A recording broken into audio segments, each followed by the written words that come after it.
Hello, this presentation is Corridor Data Shortcuts Surface Modeling. My name is Eric Gates. I work for EnvisionCAD, and I also work for the Methods Development team at WisDOT. So let's begin. So this presentation will walk through a practical workflow for using Corridor Data Shortcuts to create top and datum refinement surfaces and to manage multiple corridor drawings that use setup corridors to define super elevation and cross slope transitions. With the limited time for this presentation, we will concentrate on just these two examples. Oh, wow. I set up some lofty goals here, but I think I have a little here for everyone. So the way I'm going to present this material, since we only have an hour, is to highlight the deltas with the existing refinement surface development workflows as demonstrated in the WisDOT knowledge base, and provide you with some concepts, outlines, and workflows to help you develop your own processes for using Corridor Data Shortcuts on your own unique projects. If nothing less, I'll give you information about another tool in the Civil 3D toolbox. So let's first review the basics of the two things I mentioned, Corridor Data Shortcuts and also a setup corridor. What is a corridor data shortcut and a corridor data reference? Well, a corridor data shortcut is a corridor object that is assigned to a Civil 3D project collection. Before you create a corridor reference in a drawing, the data shortcut must exist in the current project collection. Corridor data reference. Well, it's a reference of a corridor data shortcut in a drawing. The corridor reference gives you access to the corridor data as a lightweight, read-only copy of the original. A setup corridor. What is a setup corridor? It is a simple corridor using a link-based assembly to create super elevation and slope criteria surfaces. The corridor is used to create surfaces that can be referenced into any project design corridor drawing. In the project design corridor, it can be used to create surface profiles that can be used as targets to define the default cross slopes and super elevation cross slopes. So one way of thinking of a setup corridor is that the setup corridor is the basic backbone that captures the roadway cross slope design to be used in all your design corridors to tie the project together. Here's an example of setup corridor assemblies. These show a typical setup corridor assembly. Notice the simple links. These links are then tied to the super elevation. Notice the assembly's link slope parameters are set to the super elevation tables, inside and outside lane slope data. Here we can see the simple setup corridor following the super elevation by viewing the corridor section editor. Why is a setup corridor important for corridor data shortcut development? Well, let's take a look at the process and then you decide.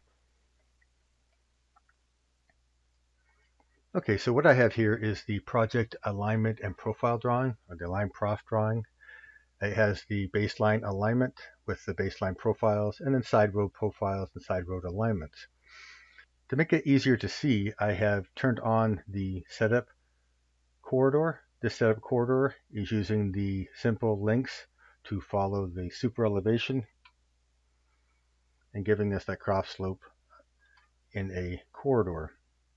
What I've also done here is tightened up the frequencies in areas of concern, like the intersection here, and in each of the curve areas and intersection areas. So what we want to do, instead of creating a corridor surface of the setup corridor and then data referencing the surface, we are going to just data reference the setup corridor. Then once data referenced, we can use it in each of our other corridors and define the surface in the area of need. If that's a little confusing, stay with me and I'll show you how that works. First of all, we want to create a data reference of the setup corridor. That's done by creating data shortcuts in our project prospector. I'm going to grab both of the side road and the main road. And now we have a data reference of the corridors. I'll now switch over to our corridor drawing. This specific corridor drawing is going to be a corridor of this intersection area through here. First thing we're going to do is create a data reference of the corridor. And we can have it on no display, roadway proposed, anything we like. And we bring that in. Since we want to be able to have control of the visibility of that corridor, it's a good thing to put that on a separate layer. You could do that and set the current layer first, and then the corridor would come in on that layer, or we can do it after the fact. And in this case here, I'll just put it up on the P corridor setup.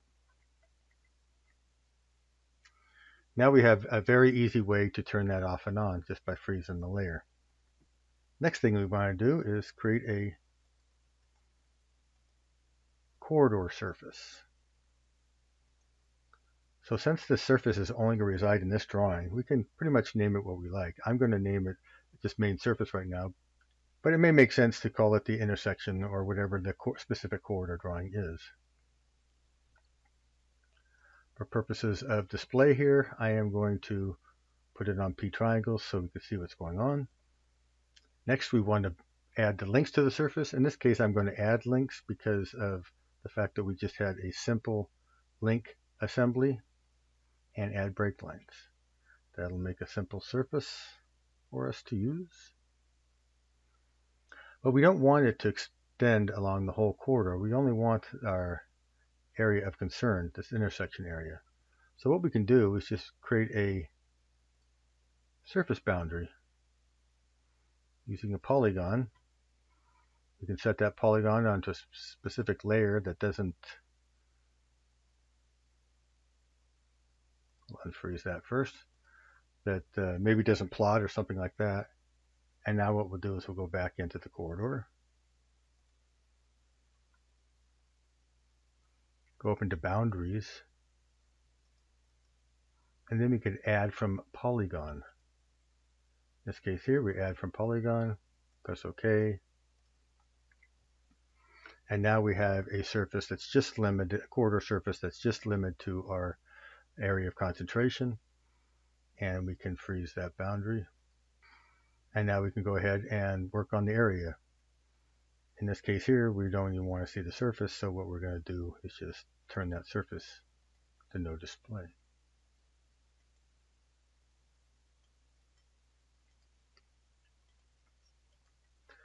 Now we have a surface that we can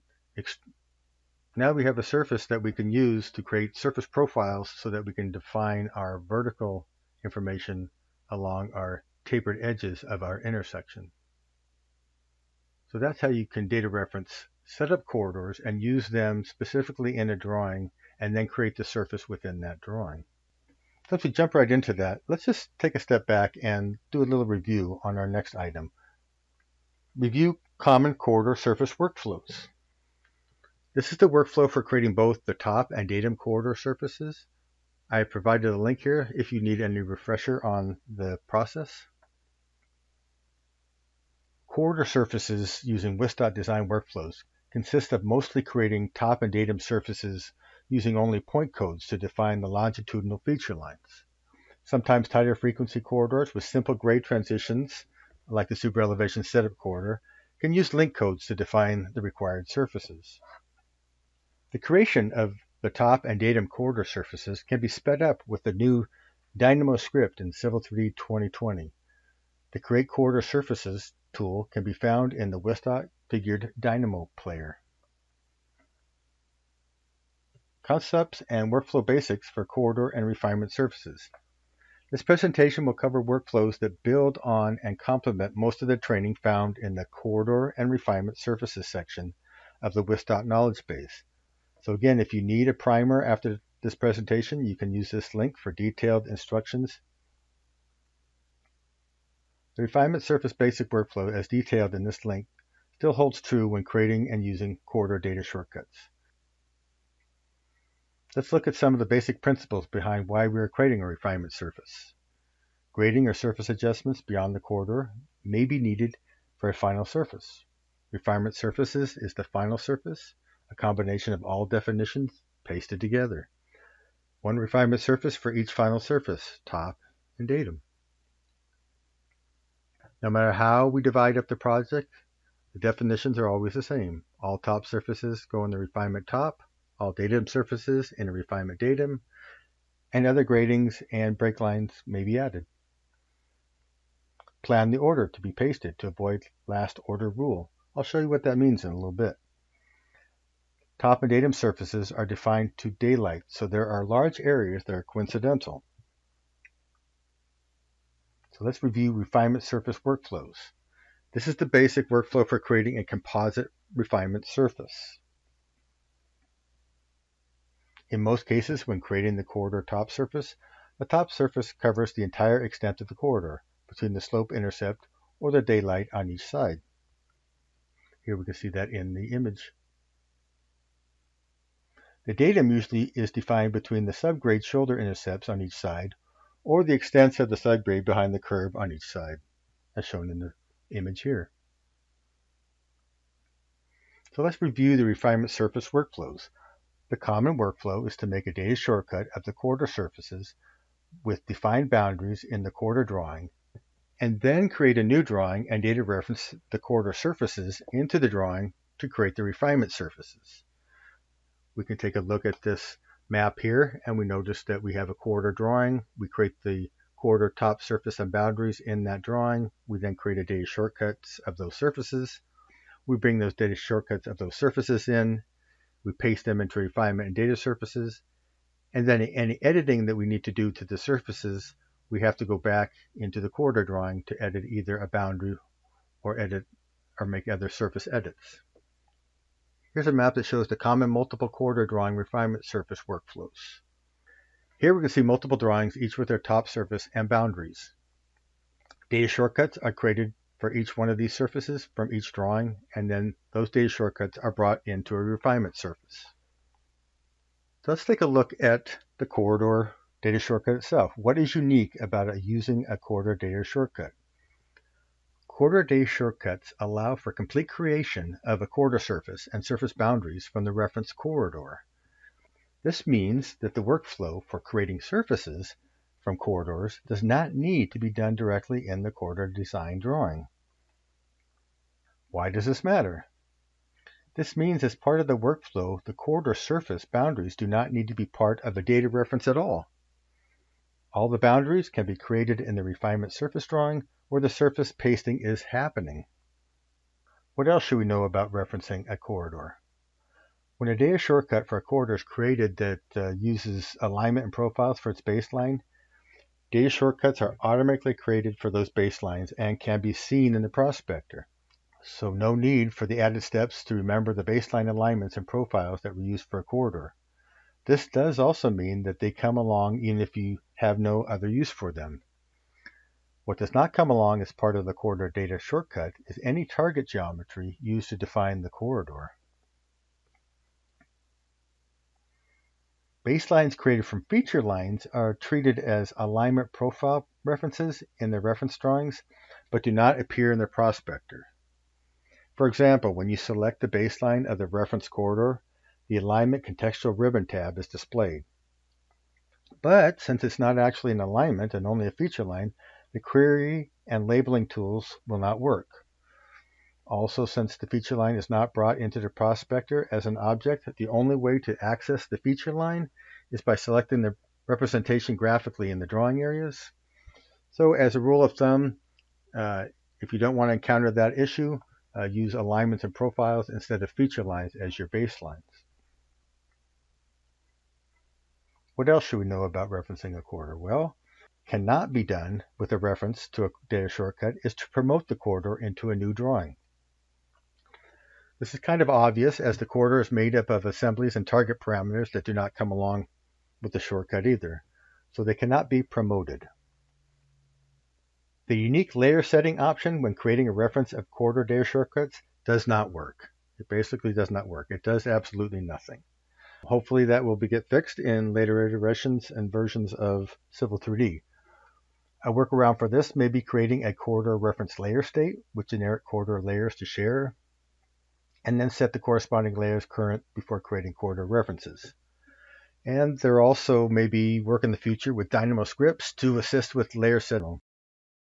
Let's stop and look again at what the corridor reference process looks like in Civil 3D. First, we'll open a new drawing from a template.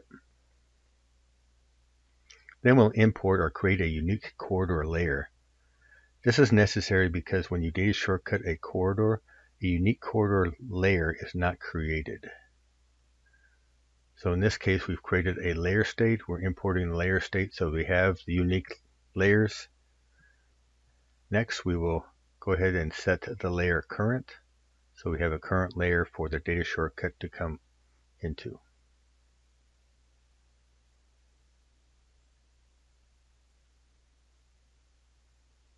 Next, we'll go to the data shortcuts in the prospector. We'll select the data shortcut.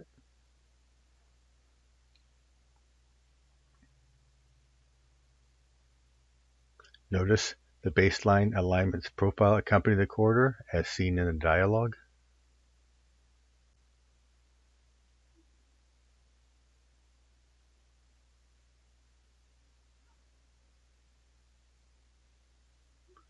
Now we can see that the baseline alignments also came into the drawing. The baseline alignments and profiles can be seen in the prospector. Notice most of corridor contextual ribbon is grayed out. Those surfaces and boundaries can be created and edited. If we go back into the properties, we can see that you cannot edit parameters. You cannot edit codes. You cannot edit features or feature lines. You can change the object style.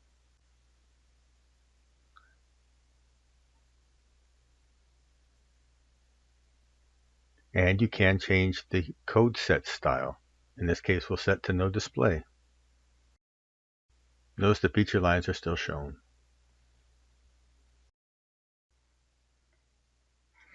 Ta-da! Corridor and refinement surfaces using corridor data shortcuts. When creating the refinement surface drawing, instead of data referencing each corridor surface from each corridor drawing, we can data reference each corridor into the refinement surface and then create all the corridor top and corridor datum surfaces in the same drawing. Then we can paste the corridor top and corridor datum in the respective refinement surfaces. Here we are able to make all the surface edits, boundary edits, and grading edits in the same drawing. So this workflow is for generating refinement and finished surfaces. As you can see here highlighted, corridor surfaces can still be created in the corridor drawing. We're just using the corridor as a data shortcut object to get more bang for our buck. Here we can watch the arrow as it progresses through the process. First we see a data shortcut is created from the corridor as we've spoken all through this presentation. Next, the data shortcut is brought into a refinement drawing as a corridor data reference. Next, corridor top and corridor datum surfaces are created from the corridor data shortcut in the refinement drawing. And finally, these corridor top and corridor datum surfaces are pasted into the refinement surfaces, both top and datum. Notice that the boundaries and the surface definitions are in the refinement drawing. Depending on the size of each corridor and how the project is structured, it may be necessary to divide the refinement surfaces into more than just one drawing. Maybe for phasing needs or a gap in the project. Here we see multiple drawing corridor data shortcut refinement surface approach. Just to further illustrate the progression with multiple corridors and the multiple drawings, all being collected into refinement surface drawing, the surfaces then being created in that drawing. So now let's take a look at what this might look like in Civil 3D. So now we've moved on from bringing in just the one corridor that we did to bringing in all the corridors. you can see all the baseline alignments that came along with all the corridors. I have them froze right now. I'll turn them all back on. They're all on their unique layers.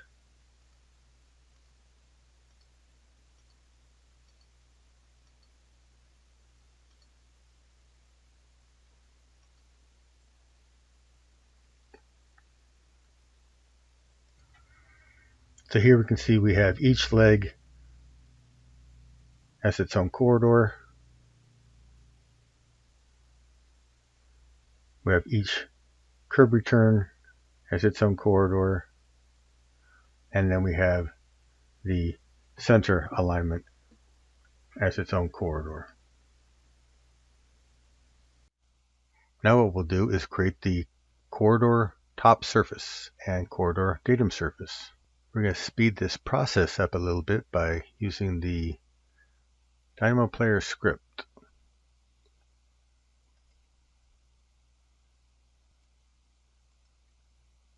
What we'll do is we'll select the corridor and run it. Just to show you that these surfaces are being created, we'll go over the prospector. We'll do select again, do the outer one, run it. Select, run the outer one, select,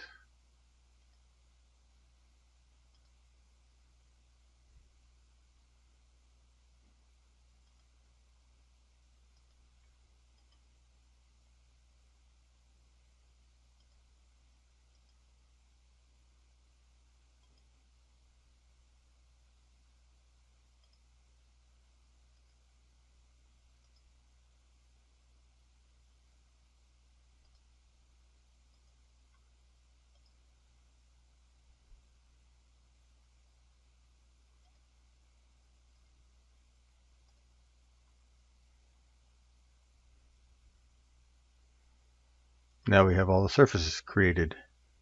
If we type REA, we can get, and now we see all the surfaces. And I'm going to change all the styles so that we can see them easy.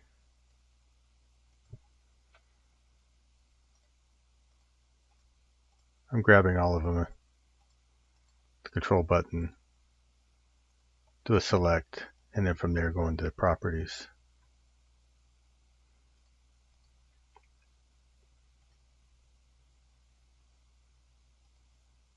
And now we have all of these surfaces, and right now we're looking at the top corridor surfaces.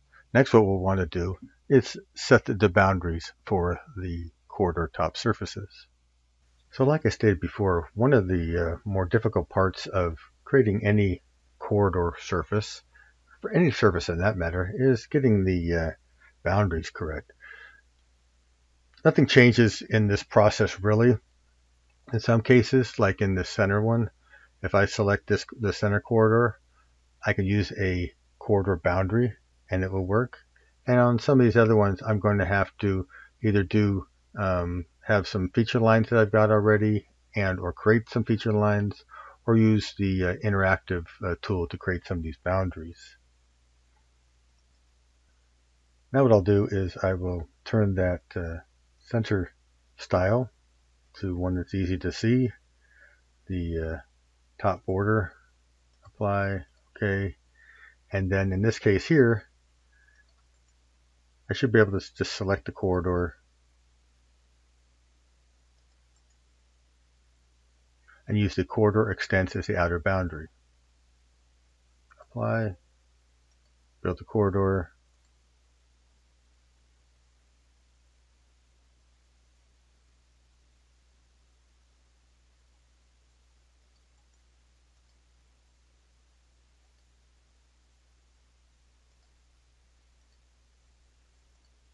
and now we have a nice boundary corridor.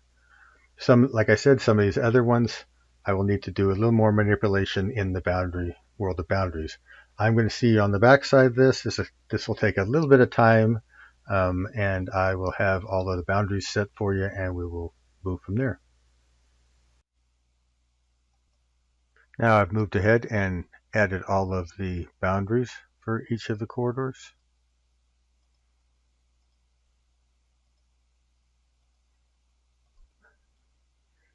In this case here, the decision was made to not do the paved areas, and we will do that in the refinement surfaces with feature lines as part of the refinement surface development.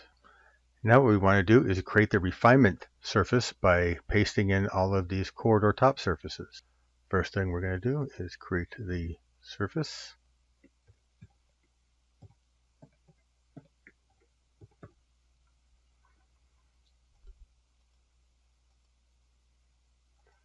And here, so we can see things, we'll give it a different style.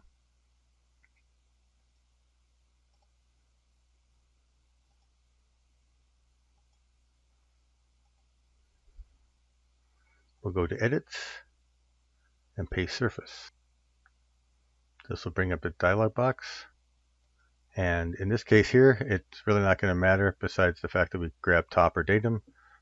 We can almost do it in any order. We're just building the top. We're not building the datum yet. So I'm going to grab the first one, paste surface to the east side.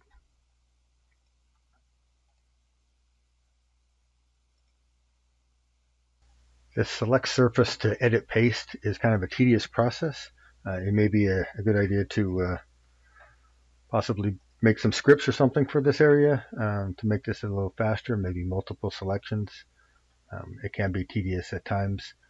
So just walk through the process now, and maybe in the near future we'll have a script for it, or Civil 3D will update this process so that you can do multiple pastes in sequential order.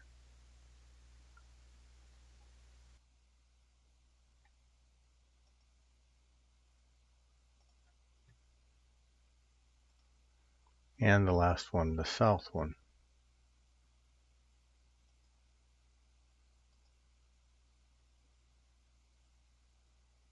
Just to verify that we got all the tops, we'll go look in there. Yep. And there we have the top datum refinement surface. Next thing we want to do is make the refinements to those top surfaces, so when we create the datum surfaces, the datum surface will cut in the right location. Now what we'll do is start extracting the feature lines to create this inner area. We'll extract feature lines from this corridor, and then from this corridor, and the center line corridor, and this one to create the feature lines to do some of the fill-ins. What I've also done here is to extract the boundary. So we'll have a nice boundary to do all the fill-ins. So if I grab this corridor, feature lines from corridor, and I can make a selection here, and there's one of them which is called the NW surf. And the reason there's NW surf is because that's the way we coded it. We coded basically the flange and the edge of travel way so that they both had the same code, so I create one long feature line all the way along there. And extract. Now I have a continuous feature line along that edge of the corridor. It's dynamic to the corridor. I'll speed up here and do the rest of the feature lines here, and then we'll see you back on the other side, which will probably be about 2 or 3 seconds. Okay, there we go. We have created some feature lines here. It's kind of hard to see, but you select, you can see. And what we're going to now do is add those to the refinement surface. So we're going to add the definitions, break line, add. We'll give it a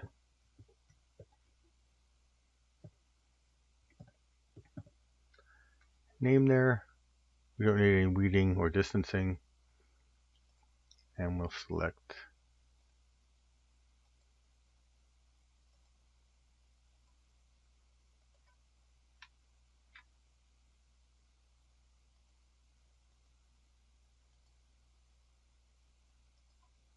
all of the required feature lines.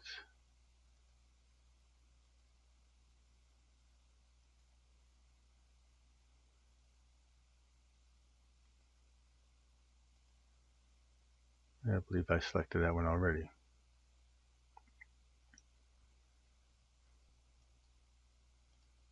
So it looks like nothing happened. Well, what we need to do is we need to switch the definition so that we can bring the break lines in before the pastes. Again, this is the rule of order. So we'll go over the refinement surface, go into surface properties, and we'll take the add break lines and we'll move it all the way up to the top. Hit OK, rebuild the surface, and now we got the triangulation. Problem is now we've got the triangulation running outside of where we want it to, right? Well, last thing we want to do is add the boundaries. So we're going to go over there into the refinement definition of boundaries, add boundary, outside boundary, and we'll select that. And there you have it, nice and cleaned up. Obviously, there's more refinements to do, and the next step would be to take the datum, do the same thing with the datum, and then paste the datum into the top to create your final datum. So hopefully that explains a little bit on how to use day shortcuts to create a corridor surfaces and refinement surface.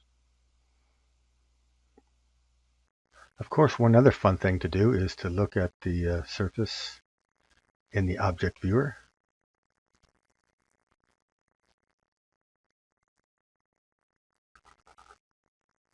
Take a look at that, zoom in, looks pretty good for our preliminary refinement surface.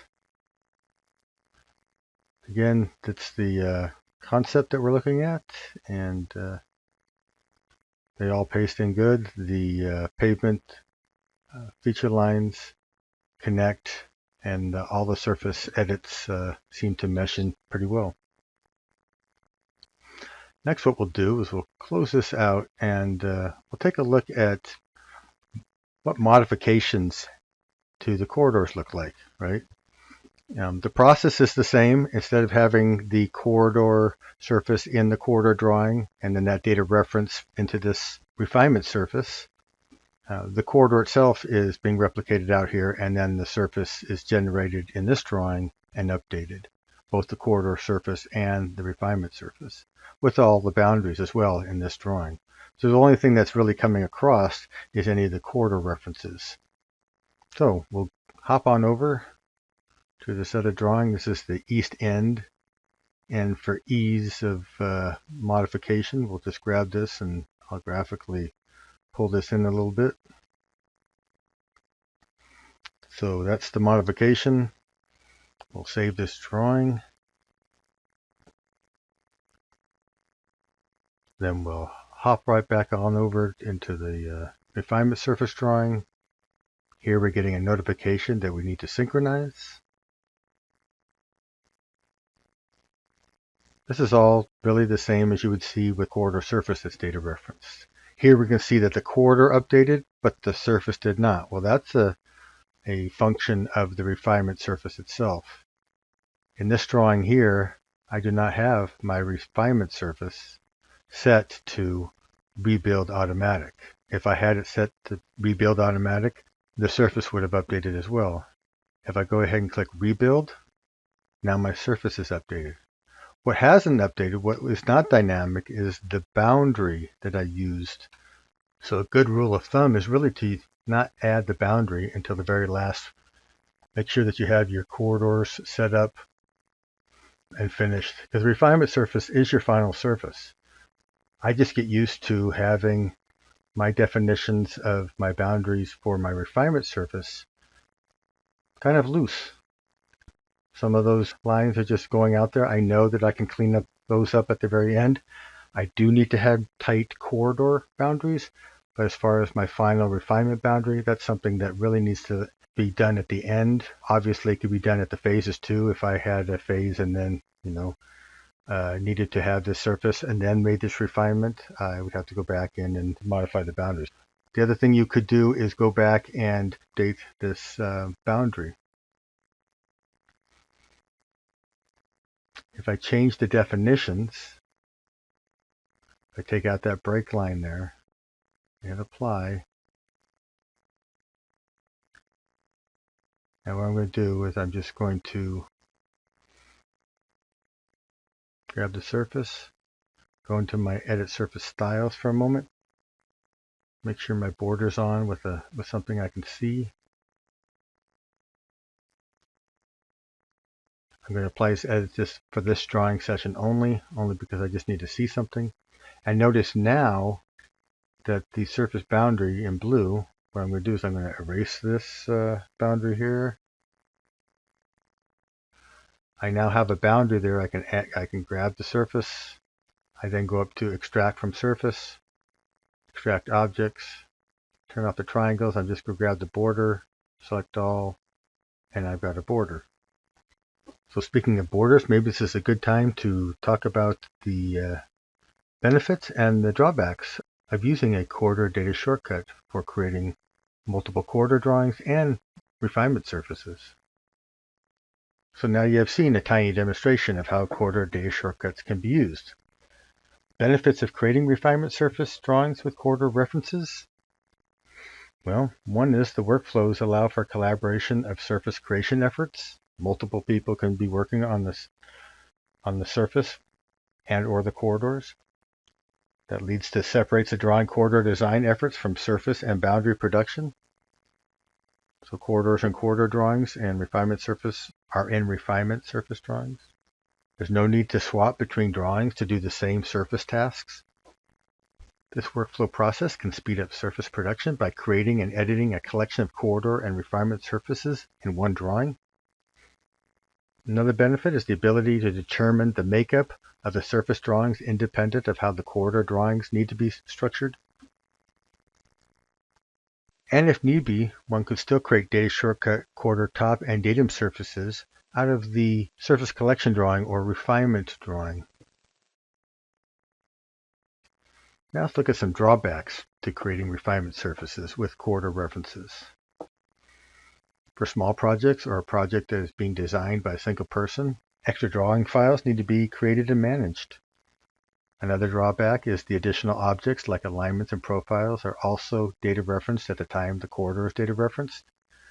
If you just need one object, why not just bring in one object? And probably some other workflows that works best with just using surface data shortcuts instead of corridor data shortcuts. There's a myriad of workflows and a myriad of project criteria and needs. What this workflow does not solve? Well, we've found out it does not solve the surface boundary creation issue, right? It doesn't solve the need for a refinement surface.